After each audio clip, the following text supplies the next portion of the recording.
Hey everybody, welcome back.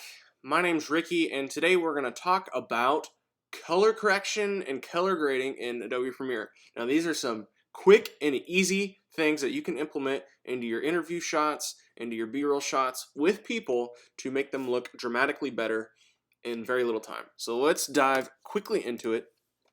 We're going to go from this, with this guy's eyes closed, to that. Right? Not bad. And we're going to go from this to this. So let's dive into it. What do we got going on here?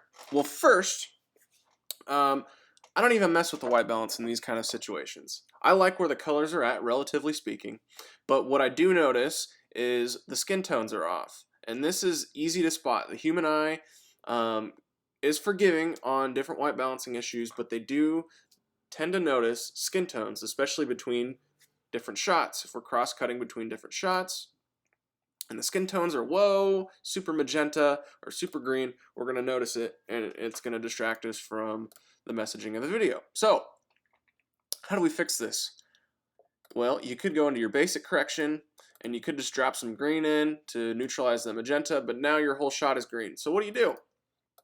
Well, there's this cool little tab in Lumetri Color on Adobe Premiere that you can go into and you can isolate specific colors and just manipulate those specific color values based on hue, saturation, and luminance. So what you're going to do, you're going to take this eyedropper here and you're going to click on what you want to grab. You're going to click this plus and then you're going to drag around and extend what you're selecting and you're just going to click and drag. Don't let go of your mouse, otherwise you'll have to click over on that plus dropper again. But now we have a nice little selection. You can see the hue, saturation, and luminance values it's selecting. So if we click on this checkbox here, we can see what we've grabbed. Not bad, not a bad selection. We might get some more of these shadows and just see what we can pull out without getting too messy. And if we want to take something away, we can grab this minus dropper, drag that over the hair. See, we're having some confliction here, so we're going to have to make some decisions on what we actually want to select and correct. Once we have a good selection, go ahead and play through, and you're going to want to watch for these little blocky squares, these noise squares. Those are going to become apparent as you make corrections. So, we got a good selection here. Let's clean it up a little bit. Let's put this denoise slider up, and we're going to just blur it to all heck, because this is a real quick way, and we're not spending a whole lot of time on it. So now we got a selection here, and we're going to go over to our Lumetri scopes when they load, and we're going to look here, and let's grab an opacity mask, and we're just going to look at the skin tone here. Nothing else. And you can see here on our, what is this called? Vector scope, YUV. Here's our skin tone line. Here's where skin tones should lie, in between red and yellow, and they are shifting towards the reds, off into the magenta range. So what we're going to do to correct that, delete this mask here, is we are going to take our green slider and we're going to slide it this way, and that will neutralize some of those reds and magentas a little bit. So let's uncheck this to see in the reference of the rest of the shot. Wow, big difference. I don't know how well you guys can see this on YouTube, but it looks a lot better.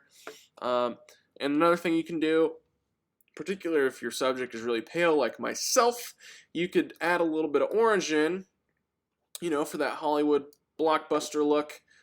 If it's a little too crazy, you can always desaturate it or bring that orange back.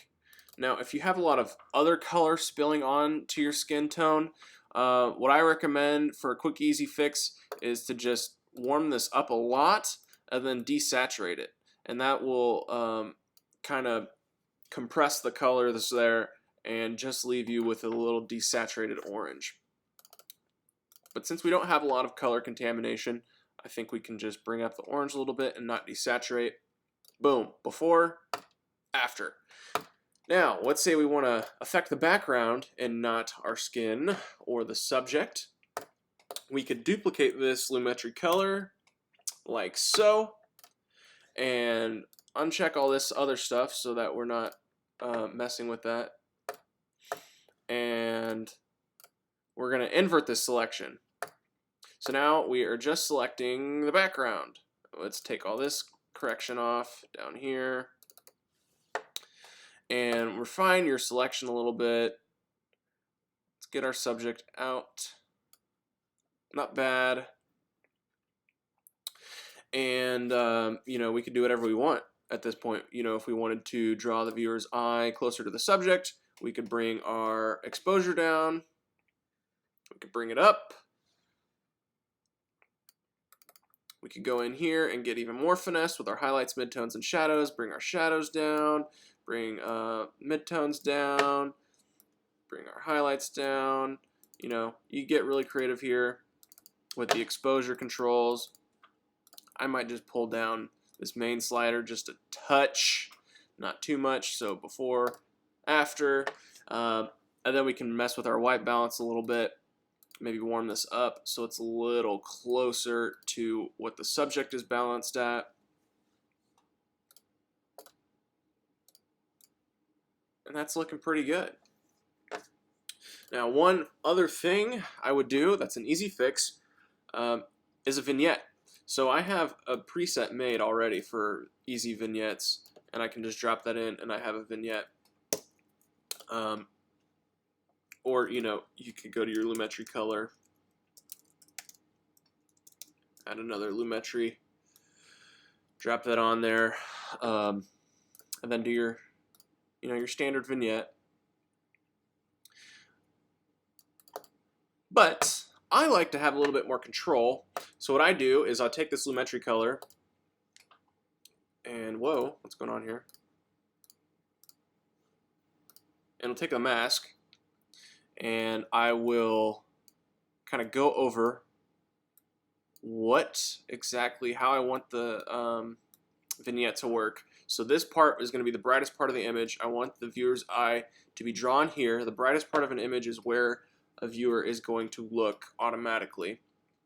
So I'm going to make that mask selection. I'm going to feather it all out. I might expand it a little bit, except the inside of the feather is just around the edge of his face.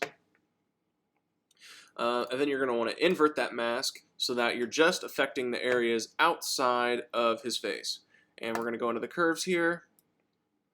We're going to drop those curves, drop the midtones down.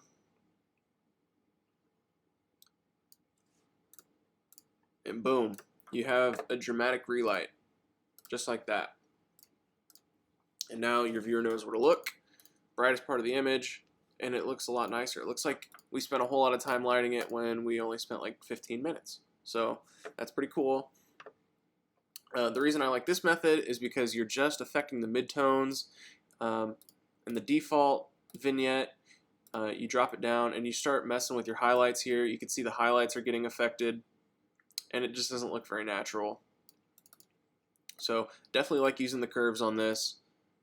It's a little less harsh on those highlights, so it's not as perceptible as the default vignette. So there you go. Those are some real down and dirty tips, and we can show you how we did this. We'll do the same thing here, and let's just go ahead and delete these. So we'll drop our Lumetri in, go to our HSL tab, grab the skin tone, grab it, and see what we got here. And as you can see, we're grabbing a little bit of the background. That's okay for some instances, not so much for others. Kind of want to get rid of this shirt here. Let's see if we can get rid of this. Yep, we're going to have some problems here. And denoise, blur, that'll fix a lot of your problems. And when we play through here, you can see a little dancing. You can see a little dancing, and when you see that dancing, you need to make sure that when you make your corrections, there's not crazy stuff going on in the shot, because it'll show up. So there's after, here's before, here's after, before, and after. Add a little warmth to the skin. That looks nice. Boom. That's just a real easy way to fix your skin tones. This is kind of an extreme example of the way we lit it. We had daylight spilling in at 5,500 Kelvin, and then we had a tungsten lamp right over here keying his face. That's at 3,200 Kelvin, and we had the camera set to 32. So, you know, just some general white balancing issues going on here, but it's nothing that can't be fixed in post. And some people may hate that, but if you know how to do it, it makes shooting a lot less of a headache, a lot less stressful when you do know that you can fix it. So that's the basic gist. We'll play through here, and you can't really tell. There's not a whole lot of dancing going on. Now, if we did make like a super extreme selection, you can kind of start to see it. Yeah, you can see it in there. And definitely, if you don't have your blur set, wow, yeah, you can really see it there. So blurring your selection is going to do a lot for you and preventing any visible noise. Anyways, I'm probably rambling at this point. If you guys have any other questions on color correcting, color grading, and DaVinci Resolve, please let me know in the comments section below. And yeah, let me know what you guys think. If you guys have any other tips or tricks or things you want to learn, let me know, and I'll talk to you guys next time. Thanks for watching.